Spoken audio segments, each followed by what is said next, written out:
Jangan lupa saksikan pelajaran prakarya di hari Selasa jam 2 sampai jam 3 di PJJ SMP YPI Pulau Gadung.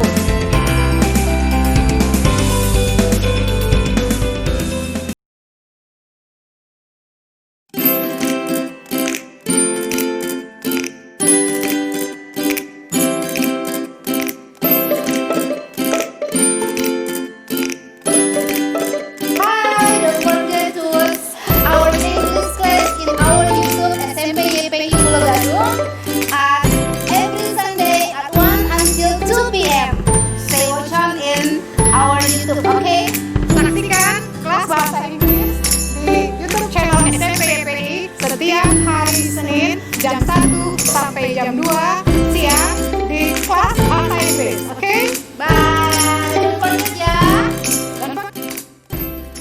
Oke, 3, 2, 1, kamera action. Assalamualaikum warahmatullahi wabarakatuh.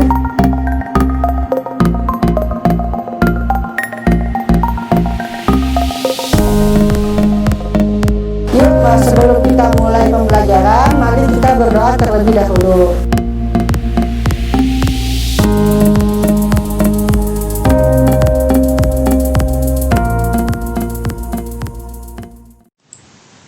Assalamualaikum warahmatullahi wabarakatuh. Selamat siang anak-anak. Bagaimana kabar kalian hari ini?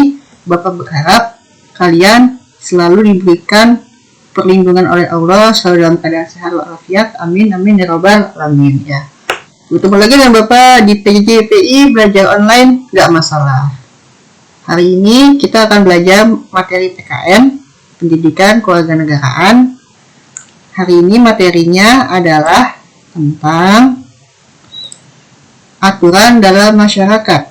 Kita akan belajar mengenai arti penting norma dalam mewujudkan keadilan. Sebelum kita mulai pembelajaran, ada baiknya kita berdoa terlebih dahulu. Berdoa dimulai.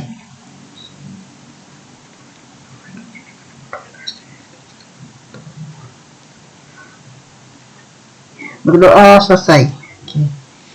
Bapak mengingatkan untuk anak-anak menyiapkan buku serta alat tulis untuk mencatat hal-hal apa saja yang perlu dicatat dan dirasa penting dalam pembelajaran kita kali ini. Siapkan dulu ya alat tulisnya. Sudah siap? Mari kita mulai pembelajaran kita hari ini.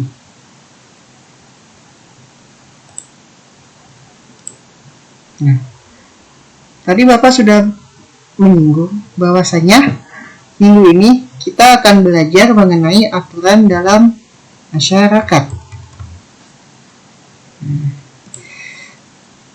Dalam pembelajaran kali ini, kita mempunyai 4 kompetensi dasar, yaitu yang pertama kompetensi 1.2, yaitu menanggapi norma-norma yang berlaku dalam kehidupan bermasyarakat dengan jujur sebagai anugerah Tuhan Yang Maha Esa.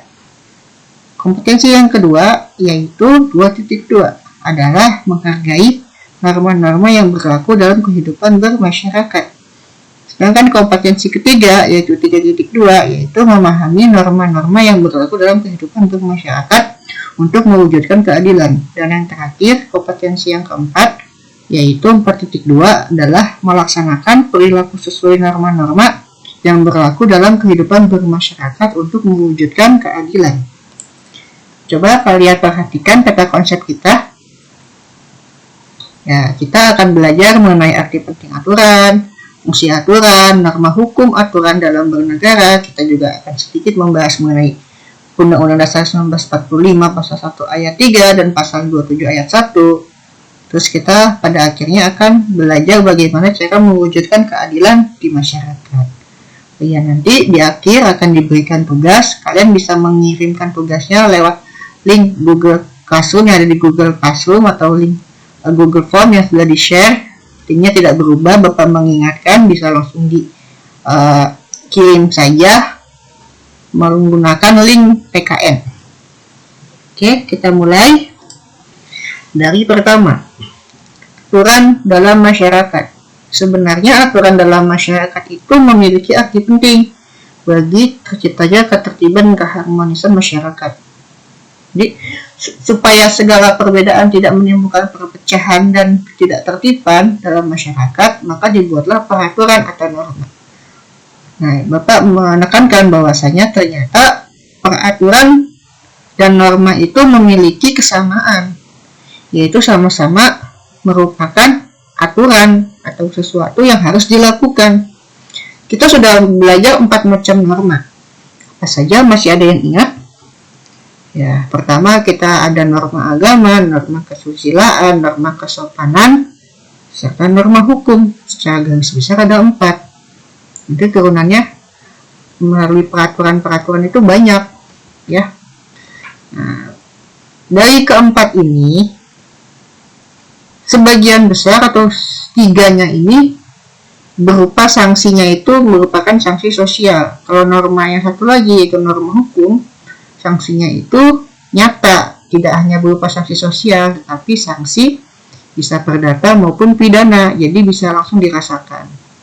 Itu sekilas kemarin sudah dibahas, bahwasanya norma itu kan memiliki suatu punishment and reward konsepnya. Jadi kalau kamu melaksanakan norma sesuai dengan norma, kamu akan mendapatkan reward atau penghargaan. Tetapi kalau kamu tidak melaksanakan sesuai dengan norma yang ada, kamu bisa mendapatkan punishment atau hukuman seperti itu. Nah, fungsi aturan dalam masyarakat apa saja sih? Jadi fungsi aturan dalam masyarakat antara lain satu sebagai pedoman. Pedoman apa? Pedoman dalam bertingkah laku. Yang kedua, menjaga kerukunan anggota masyarakat. Dan yang ketiga, sebagai sistem pengendalian sosial. Bisa disimpulkan bahwasanya aturan itu ada banyak fungsinya. Fungsinya itu antara lain sebagai pedoman. Yang kedua, menjaga kerukunan anggota masyarakat. Tujuannya apa menjaga kerukunan? Supaya masyarakat rukun, tidak terjadi suatu kekacauan atau ketidaktertiban. Nah, yang ketiga, sistem pengendalian sosial. Di mana sistem pengendalian sosial ini berarti mengendalikan tingkah laku anggota masyarakat sehingga peraturan ini atau norma ini berfungsi untuk mengendalikan atau mengawasi gitu. Jadi masyarakat dikendalikan atau diatur sedemikian rupa oleh peraturan atau norma untuk dikendalikan secara sosial sebagai apa yang ingin, sebagai tatanan masyarakat yang ideal seperti itu. Untuk tujuannya masyarakat itu menimbulkan kerukunan anggota masyarakat. Lanjut, kemudian tentunya dalam hidup bernegara diatur adanya dengan norma hukum. Nah, sudah disinggung di awal bahwasanya norma hukum itu berbeda dengan norma lainnya. Persamaannya norma hukum itu dengan norma-norma lainnya adalah mengatur tata tertib dalam masyarakat. Jadi mengendalikan pengendalian sosial yang mengatur. Sedangkan perbedaannya terletak pada sanksi. Sudah disebutkan di awal-awal bahwasanya sanksinya itu nyata. Sanksinya itu langsung ada, kontan. Kamu melanggar norma hukum, maka akan dikenakan sanksi yang nyata, yaitu bisa pidana, bisa perdata itu.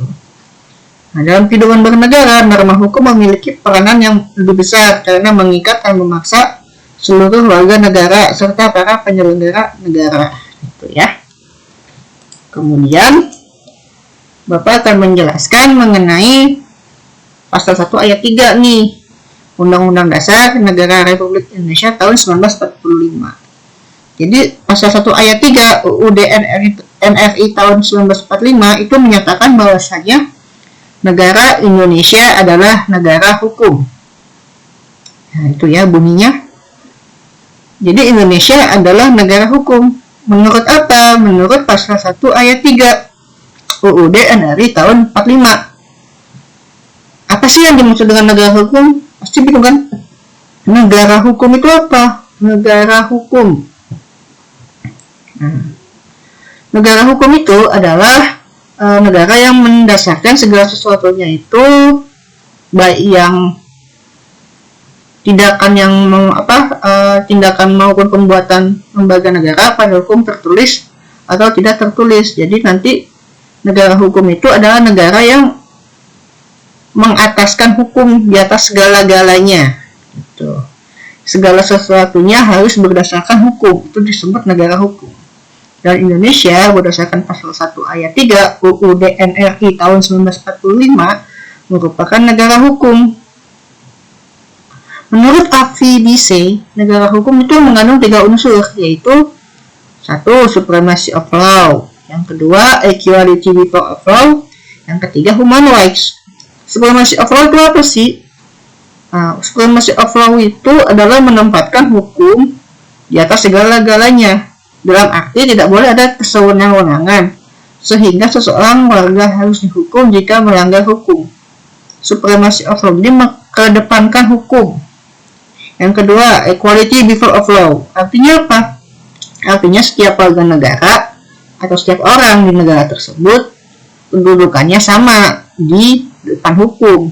Saat mendapatkan hukuman atau saat berhadapan dengan hukum itu tidak melihat status dan kedudukan warga negara tersebut atau orang tersebut, baik bagi rakyat maupun pejabat. Jadi diperlakukan sama.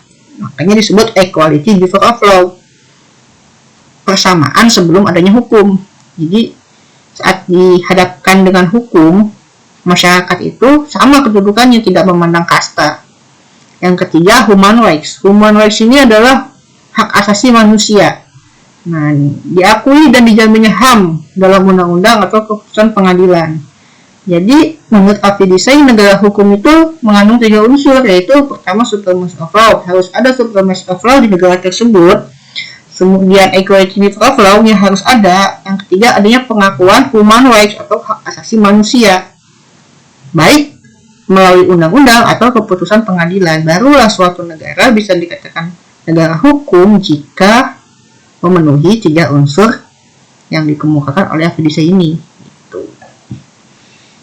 Lanjut.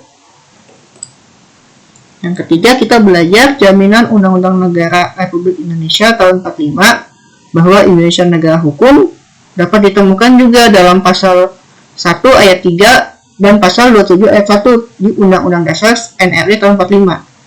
Pasal 27 ayat 1 sendiri berbunyi, segala warga negara bersamaan kedudukannya di dalam hukum dan pemerintahan dan wajib menunjuk hukum dan pemerintahan itu dengan tidak ada kecualinya. Bisa dikatakan dan tidak ada kecualinya. Sebagai negara hukum, tentu bangsa Indonesia menerapkan aturan hukum dalam penyelenggaraan pemerintahan dan dalam kehidupan bermasyarakat, berbangsa, dan bernegara. Setelah kalian memahami negara hukum, pengertian negara hukum, setelah kalian memahaminya, kalian juga harus memahami, menyadari, dan melaksanakan hukum tersebut. Jadi setelah kalian, apa sih negara hukum? Apa sih unsur-unsurnya? Bagaimana negara hukum bisa dikatakan negara hukum? Setelah kalian paham, kalian juga harus paham nih, menyadari, dan melaksanakan hukum tersebut. Tuh. Nah, untuk sebagai bahan tambahan ya, referensi, coba kalian saksikan video berikut ini. Ya, coba kalian saksikan ya.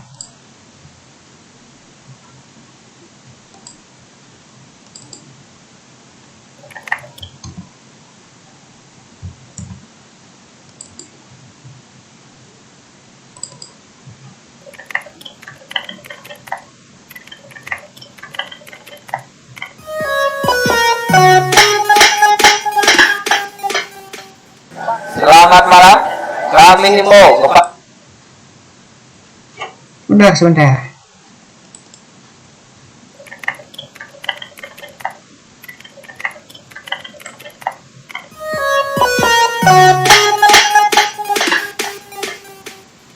Selamat malam. Kami himbau kepada pengendara sepeda motor di simpang susun yang tidak menggunakan helm, silakan putar arah, ambil dulu helmnya. Sekali lagi kami himbau kepada pengendara sepeda motor yang tidak menggunakan helm, Silakan putar arah. Ambil dulu helmnya.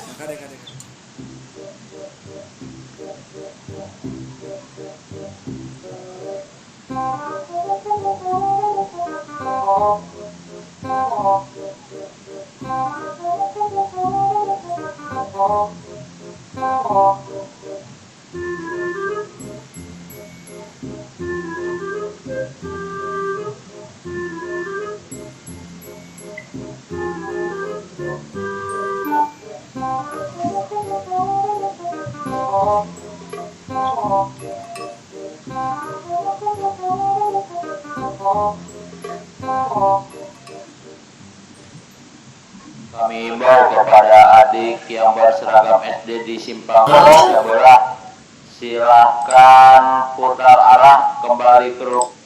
Nah, coba perhatikan. Pelajar ini melanggar hukum. Kenapa? Karena di Undang-Undang tentang Lalu Lintas, pengendara kendaraan bermotor wajib memiliki KTP dan juga SIM. Sedangkan kalau kalian lihat nih, pelajar yang ini kan sepertinya dari pakaiannya masih SD, tetapi sudah mengendarai kendaraan bermotor. Ini merupakan salah satu bentuk pelanggaran dalam berlalu lintas. Contohnya seperti ini. Bapak berharap kalian, anak-anak SMP YPI, tidak ada yang seperti ini. Dan semoga kalian juga tertib dalam berlalu lintas. Seperti misalnya, kalau misalnya ikut orang tua naik motor, selalu menggunakan helm. Menyeberang di tempatnya, tidak menyeberang di sembarangan. Karena apa? Karena dapat membahayakan nyawa kalian dan juga nyawa orang lain. Kita lanjut ya. Rumah minta diantar oleh orang tuanya, udah belum cukup umur, gak pakai helm, silakan kembali ke rumah deh, putar arah.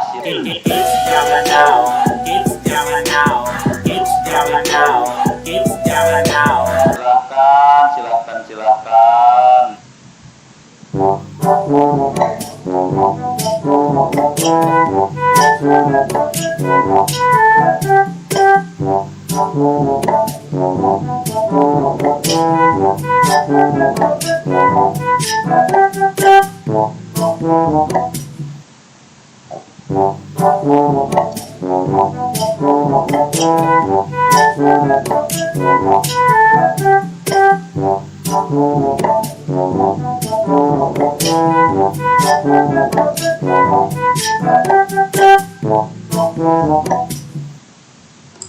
Nah, ini nih kebiasaan juga berboncengan 3. Nah, ini kendaraan bermotor itu maksimal hanya boleh ditumpangi oleh 2 orang. Kalau memang hanya diperuntukkan oleh 2 orang, ya apa salahnya mematuhi peraturan tersebut.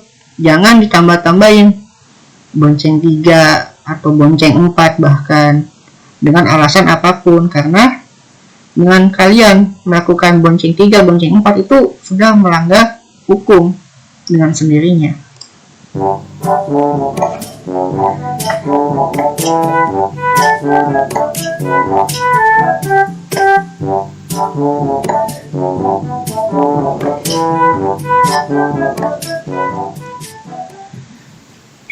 Selamat siang, kami dari Dinas Perhubungan Kota Tasikmalaya menghimbau kepada pengendara sepeda motor yang berada di Simpang Negarawangi untuk turun yang tidak menggunakan helm. Silakan Ibu. Ibu jangan ngumpet Ibu, silakan untuk turun. Kami pastikan traffic ini tidak akan hijau ketika Ibu tersebut belum turun.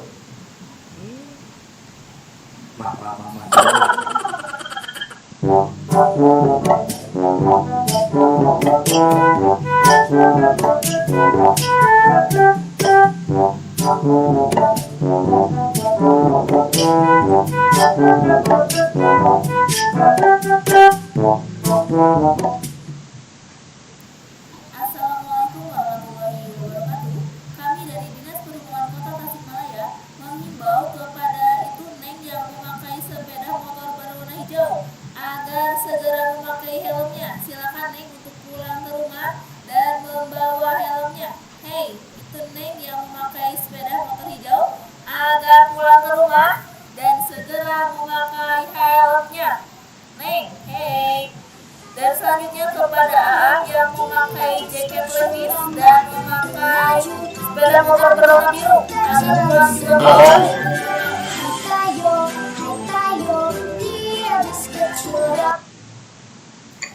Baik, selamat siang. Kami himbau kepada ibu dan bapak yang membawa penumpang satu keluarga untuk menurunkan penumpangnya karena melebihi dari batas maksimal membawa penumpang.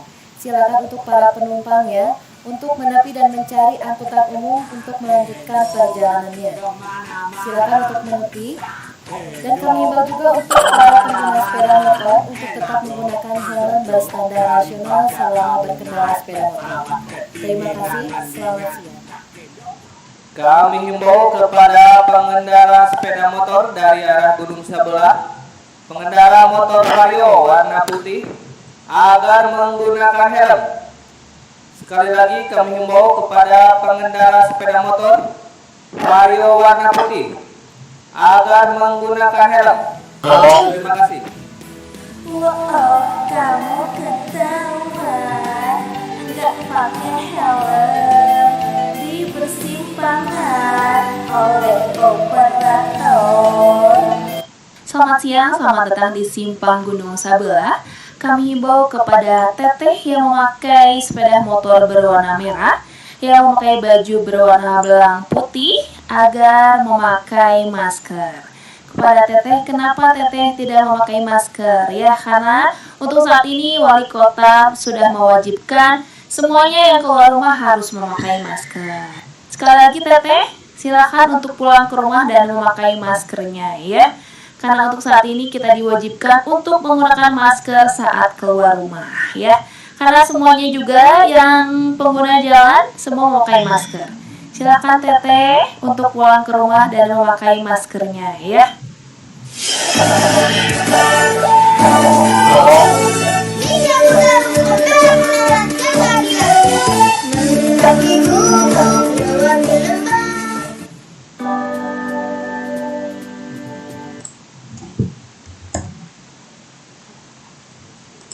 Ya, barusan kalian sudah menyaksikan bagaimana pelanggaran-pelanggaran berlalu lintas yang khas biasa dilakukan oleh masyarakat Indonesia ya. Berharap video barusan dapat dijadikan suatu pelajaran bagi kalian anak YPI supaya kedepannya tidak melakukan pelanggaran serupa. Karena kan kalau kita belajar tidak harus dilakukan, tidak harus dirasakan, kita bisa belajar dari pengalaman orang lain. Ya, oke, kita lanjut lagi setelah iklan. Jadi jangan kemana-mana, tetap di PJJ SMP YPI belajar online, nggak masalah.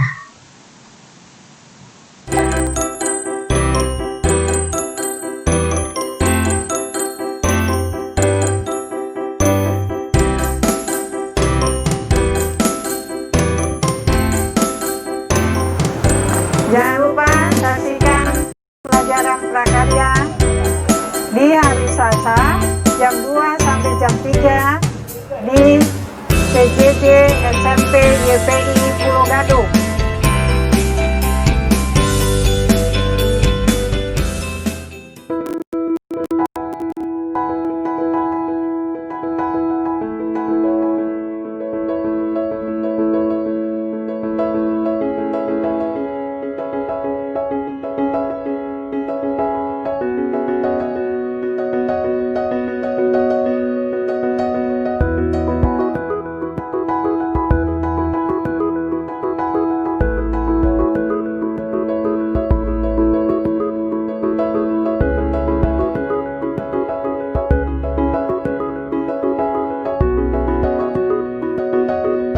Assalamualaikum warahmatullahi wabarakatuh. Peserta didik YPI yang budiman, ikutilah pembelajaran pendidikan agama Islam dan budi pekerti di channel YouTube YPI setiap hari Kamis pukul 14 sampai dengan YPI di hati, berprestasi dan berakhlakul karim.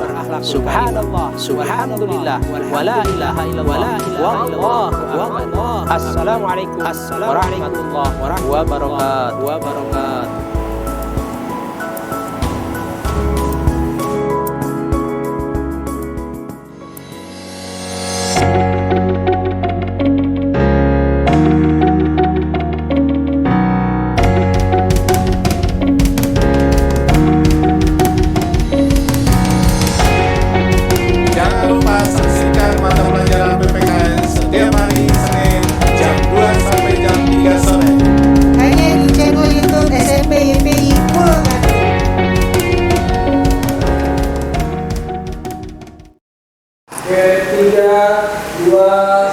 Assalamualaikum warahmatullahi wabarakatuh.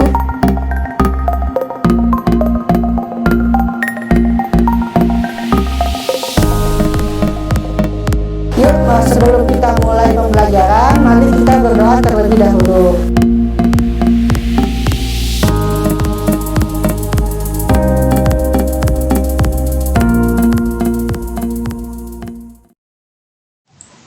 Oke, kita kembali lagi di mata pelajaran PKN. Tapi PJJ SMP YPI belajar online gak masalah. Yuk, mari kita lanjutkan kembali materi kita ya. Nah ya, materi kita. Ini dia materi kita. Nah, sebentar. Ya, setelah kalian menyaksikan video barusan, video tentang pelanggaran-pelanggaran khas yang dilakukan oleh masyarakat Indonesia, kalian pastinya sudah mengetahui bahwasanya pelanggaran tersebut harus dijadikan sebagai pelajaran. Kalian tidak boleh meniru, apalagi melakukan yang seperti di video barusan. Cukuplah mereka yang melanggar, kalian tidak boleh melanggar. Oke? Sebagai negara hukum, tentu bangsa Indonesia menerapkan aturan hukum dalam penyelenggaraan pemerintahan dan kehidupan bermasyarakat, berbangsa, dan bernegara. Setelah kalian paham itu apa negara hukum, kalian juga harus paham serta menyadari serta melaksanakan hukum. Nah, pada umumnya sanksi hukum itu punya sanksi. Norma hukum itu punya sanksi sehingga dapat dipaksakan. Kalau kalian melanggar hukum, kalian wajib mau nggak mau harus mempertanggungjawabkan perbuatan kalian setelah diputus bersalah oleh lembaga peradilan tentunya. Oleh karena itu, norma hukum lebih ditaati oleh masyarakat daripada norma lainnya. Karena apa? Hukum dapat memaksa seseorang untuk mentaati tata tertib yang berlaku di dalam masyarakat, dan terhadap orang yang tidak mentaatinya diberikan sanksi. Nah, tentunya norma hukum ini tidak dapat berjalan sendiri. Diperlukan alat-alat perlengkapan negara untuk menegakkan hukum. Apa saja sih alat-alat perlengkapan negara itu? Seperti polisi, ya contohnya polisi, jaksa, hakim, satpol PP. Apalagi misalnya pengacara bukan alat perlengkapan negara. Itu atau tentara misalnya PM, polisi, militer, itu kan termasuk salah satu bentuk alat perlengkapan negara yang berwenang untuk menegakkan hukum. Atau misalnya untuk menyelesaikan masalah-masalah perdata seperti pembagian harta warisan, itu dapat mengajukan ke pengadilan untuk diperiksa dan diputus oleh hakim. Untuk mencegah dan menanggulangi aksi kejahatan dan gangguan keamanan, misalnya yang lagi marak di akhir-akhir ini ada begal sepeda, itu kan tugasnya polisi untuk apa? Untuk menangani supaya menciptakan lingkungan yang damai, lingkungan yang tertib gitu. Nah, sedangkan untuk mewakili negara melakukan pembuktian terhadap pelaku kejahatan di sidang pengadilan dilakukan oleh aparat kejaksaan. Misalnya kalian bertanya-tanya, bagaimana dengan yang bukan sipil seperti tentara? Apakah kebal hukum? Tentu tidak. Ada yang namanya polisi militer, nanti ada peradilan militer. Nah, itu jadi nggak serta-merta tentara yang bukan orang sipil itu kebal hukum, enggak. Karena tentara pun ternyata punya polisinya sendiri, punya peradilannya sendiri, sehingga equality before of law itu masih tetap bisa ditegakkan. Nggak ada alasan bahwasanya ini sipil, ini bukan sipil, jadi diperlakukan berbeda di mata hukum. Itu enggak, karena sudah ada sendiri-sendiri dan sama, wajib sama perlakuannya di depan hukum. Kalau misalnya tentara nih melanggar sanksi melanggar hukum publik ya, tentunya nanti di sidang diproses secara sipil, tetapi karena dia tentara bukan sipil, tentunya ada tambahan hukuman yang diberlakukan oleh institusinya melalui polisi militer. Jadi malah kalau tentara itu bukan sipil, double seharusnya sanksinya. Sanksi sipil kena, sanksi institusi juga kena melalui polisi militer tersebut. Jadi nggak serta-merta ditangani oleh militer, polisi militer saja, terus tiba-tiba nanti berbeda perlakuannya dengan yang bukan sipil. Enggak, tetap kalau tentara melanggar hukum sipil, misalnya tentara ketahuan mencuri, tetap dikenai atau diproses secara hukum sipil, tetapi ada tambahannya melalui peradilan militer gitu. Apakah itu pemecatan atau sanksi pembinaan apa segala macam, itu terlepas dari sipilnya. Jadi dia tetap dapat hukuman sipil atau hukuman yang berlaku untuk warga sipil yang umum itu, dia juga mendapatkan hukuman militer seperti itu. Jadi equality before of law-nya tetap ada gitu, yang harus kalian tahu. Lanjut. Nah, secara garis besar fungsi norma hukum adalah sebagai berikut, bisa kalian baca ya, saya bacakan. Yang pertama, fungsi hukum memberikan pengesahan atau legitimasi terhadap apa yang berlaku dalam masyarakat. Yang kedua, fungsi hukum sebagai alat rekayasa masyarakat. Yang ketiga, fungsi hukum sebagai sarana pembentukan masyarakat, khususnya sarana pembangunan. Yang keempat adalah fungsi hukum itu berfungsi sebagai senjata dalam konflik sosial. Ini menurut Donald Albert Rummokoy dan Franz Maraniss. Lanjut. Seandainya dalam masyarakat nggak ada aturan, tentu tidak ada yang namanya ketertiban, yang ada adanya kekacauan di mana-mana. Nah, karena itu kita harus menjaga ketertiban dalam kehidupan masyarakat. Norma hukum harus ditegakkan. Setiap pelanggaran norma hukum harus mendapatkan sanksi agar apa? Terwujud keadilan. Ini sesuai nih sama tujuan hukum, yaitu terwujudnya keadilan dalam kehidupan masyarakat. Salah satu tujuan hukum yaitu terwujudnya keadilan dalam kehidupan masyarakat, di mana mewujudkan keadilan merupakan salah satu teori hukum tertua. Dalam kehidupan sehari-hari itu terdapat ungkapan yang berkenaan dengan keadilan. Seperti apa? Seperti ini contohnya ya. Hendaklah keadilan ditegakkan walaupun langit runtuh. Bahkan bisa dikatakan teori keadilan dalam tujuan hukum dianut oleh negara Indonesia ini, seperti yang digambarkan dalam tiap putusan pengadilan, itu harus diawali dengan kalimat demi keadilan berdasarkan ketuhanan yang Maha Esa. Hal ini berarti setiap putusan pengadilan harus didasarkan atas rasa keadilan. Itu. Ya. Kita ulang materi kita. Materi kita hari ini belajar mengenai aturan dalam masyarakat. Kita sudah belajar mengenai aturan itu kan penting bagi terciptanya ketertiban dan keharmonisan masyarakat. Kemudian fungsi aturan ada 3 antara lainnya, yaitu sebagai pedoman tingkah laku, menjaga kerukunan anggota masyarakat, serta sistem pengendalian sosial. Kita masuk ke pasal 1 ayat 3. Nah, pasal 1 ayat 3 berbunyi, negara Indonesia adalah negara hukum. Jadi apapun yang dilakukan oleh atau terjadi di negara Indonesia harus mengedepankan hukum gitu. Nah, menurut AFIDISE, negara hukum itu mengandung 3 unsur. Bisa apa saja unsurnya, yaitu 1, supremacy of law, yang kedua equality before of law, yang ketiga human rights.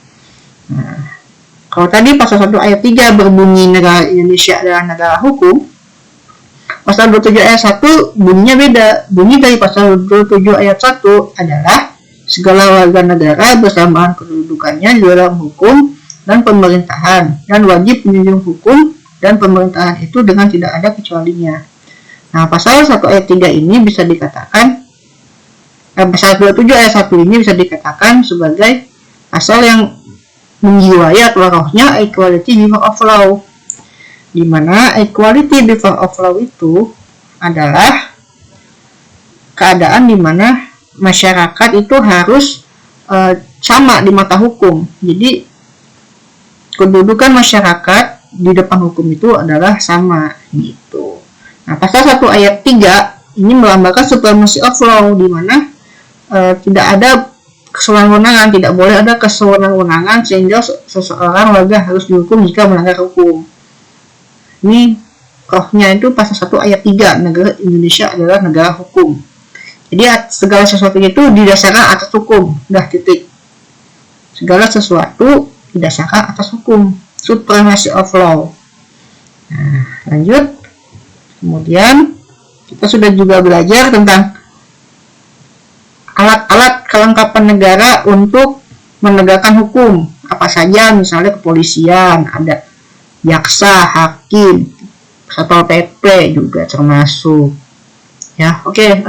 Bapak juga mengingatkan atau memberikan referensi juga bahwasanya Satpol PP dan polisi itu sama-sama polisi. Bedanya kalau Satpol PP dia menegakkan perda, kalau polisi menegakkan undang-undang. Lingkupnya saja, kalau polisi itu undang-undang, maksudnya nasional, sedangkan Satpol PP, Pamong Praja itu hanya lingkup daerah. Perdanya saja yang perda daerah yang ditegakkan seperti itu. Itu bedanya Satpol PP dengan polisi. Nah, tambahan ya, wawasan buat kalian ya. Kemudian kita berbicara mengenai fungsi norma hukum.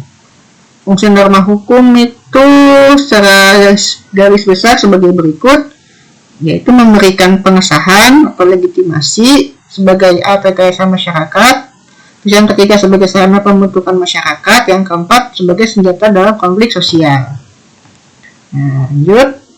Sekarang Bapak akan memberikan tugas. Ini tugasnya bisa kalian catat ya.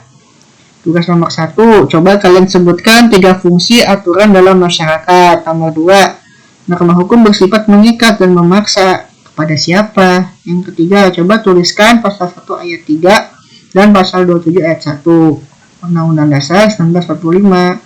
Yang keempat, sebutkan 4 fungsi norma hukum. Yang kelima, sebutkan 3 alat negara yang berkaitan dengan hukum. Oke, itu ya tugasnya ya.